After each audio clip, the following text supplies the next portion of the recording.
Welcome to 10 expert tips to help someone thinking of divorce. So if you're a professional who works with individuals or couples in conflict, this is going to help you have the skills that you need when one or both members of a couple are thinking of separating or divorcing. And if you're an individual who has some thoughts of whether you should stay or go, this will help you too. My name is Linda Kroll, and I wrote the book Compassionate Mediation, How to Add Passion to Your Marriage or Compassion to Your Divorce. I also wrote the Kindle book Compassionate Divorce, Changing the Face of Divorce One Heart at a Time. And that's what I want to help you do today.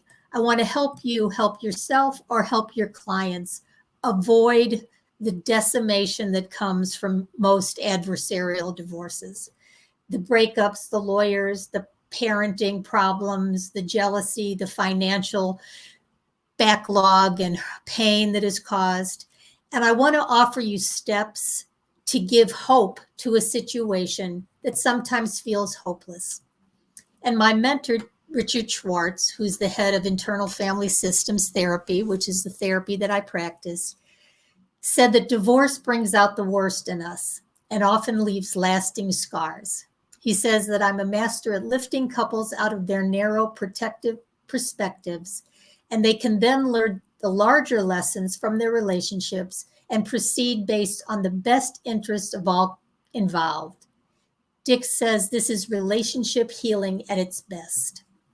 So if you're a therapist or a coach, mediator, attorney, clergy, who would like to offer a transformational process of conflict resolution, I'm glad you're here.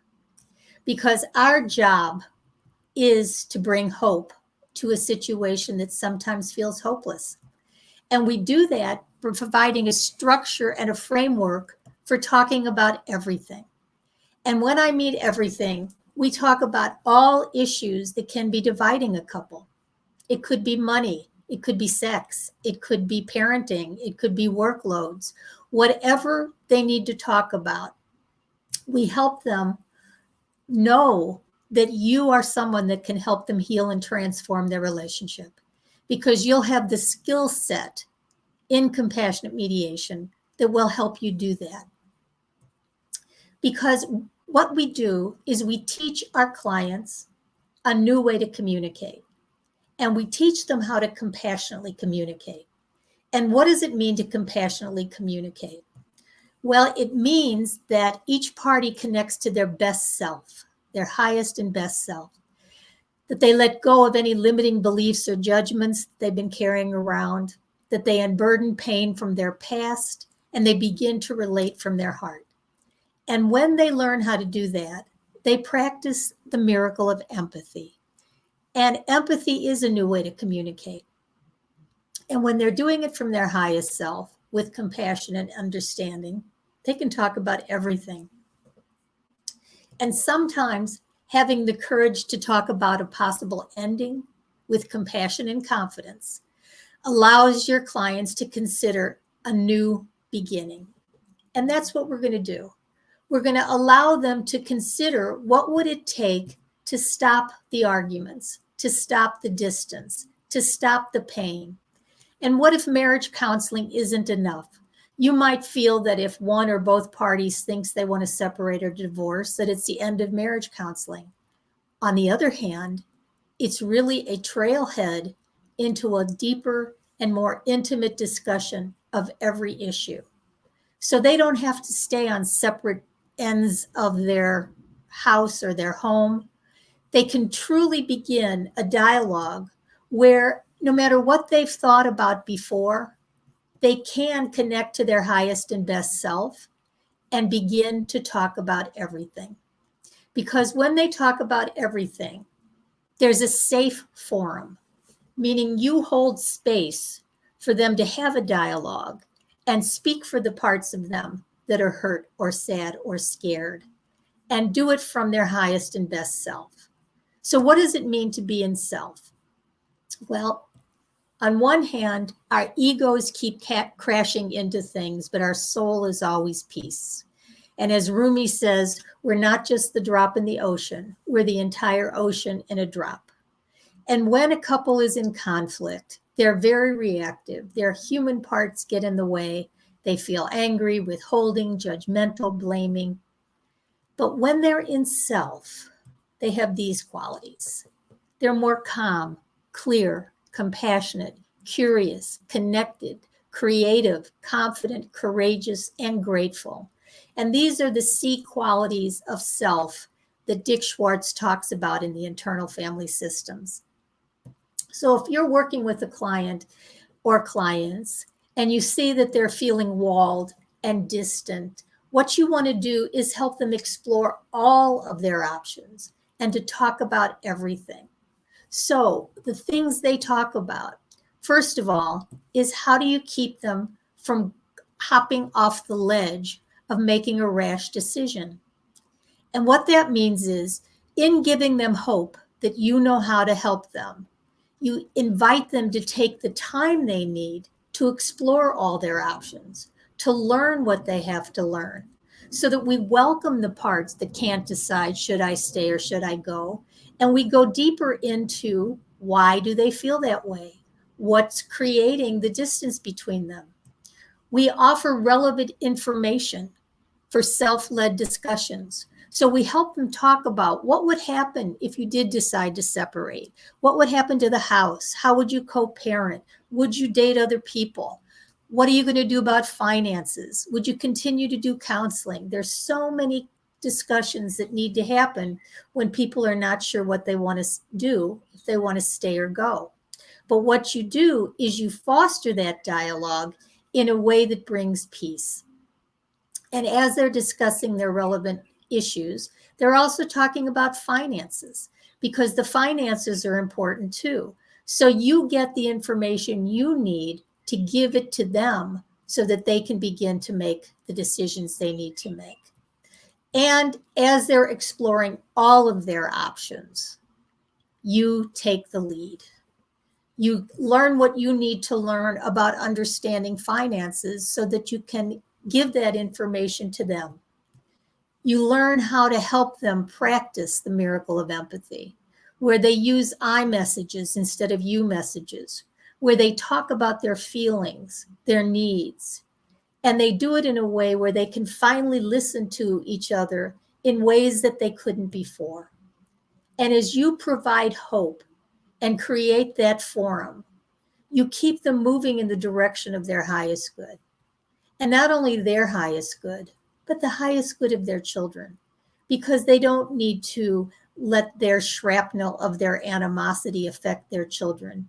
You truly can help them explore their options in a way that's more self-led. And when they do that, taking one step at a time, then they can create a relationship that meets their needs.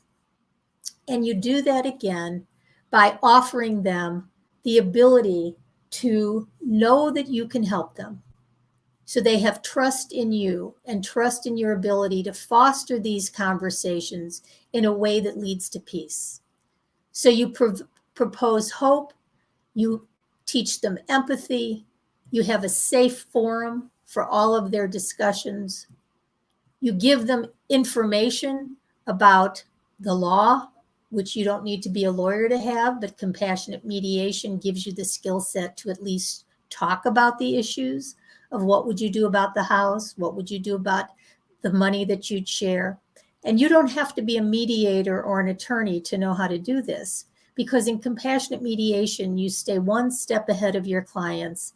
And when you bring up a subject, the information triggers a lot of feelings, and you help your clients process those feelings so that they can move forward in a way that brings them peace. And not just peace, it brings them understanding. I just recently got this from a woman that I helped mediate their divorce. And what she said is, "Thank you so much for all you did for my ex-husband and I." She can't express the gratitude that she feels for the blessing of working through their issues. She saw the true issues and the roots of them. And she felt that her husband heard and understood her for the first time, which in her estimation has made him a better man and friend. And not only that, she learns so much about herself and how to take responsibility for her part in the marriage. And she can go with a full heart, knowing that the relationship that they have co-created together is going to be better than the one that she left. So again, there is hope ahead. You know that you can help them heal and transform their relationship when you learn compassionate mediation. You teach them how to compassionately communicate, to come from their highest and best self, to let go of limiting beliefs, to unburden pain from the past and relate for their heart.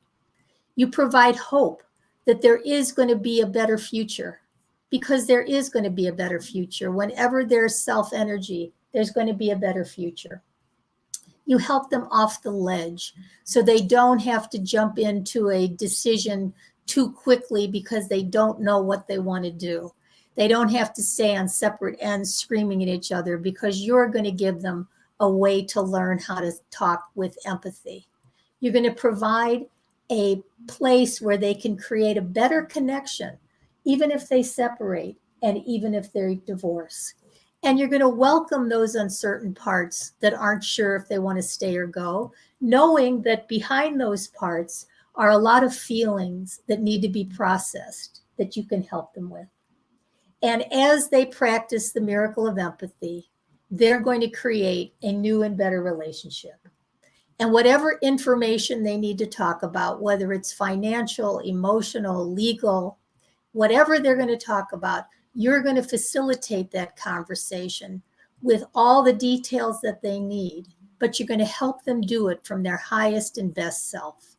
And again, that self is calm and clear, compassionate, curious, connected, creative, confident, courageous, and grateful. So imagine working with clients who you can help teach this method to, and truly help change the face of divorce one heart at a time.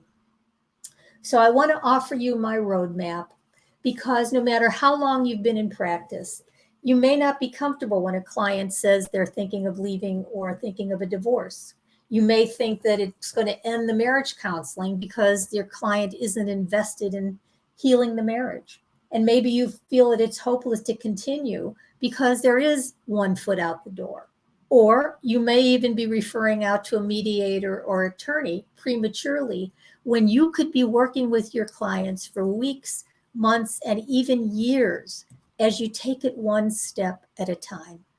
You help them decide all the issues that they may have to take a look at, but as they're talking from their highest and best self with empathy, it often leads to a new and better marriage together. So I want to help you learn this process.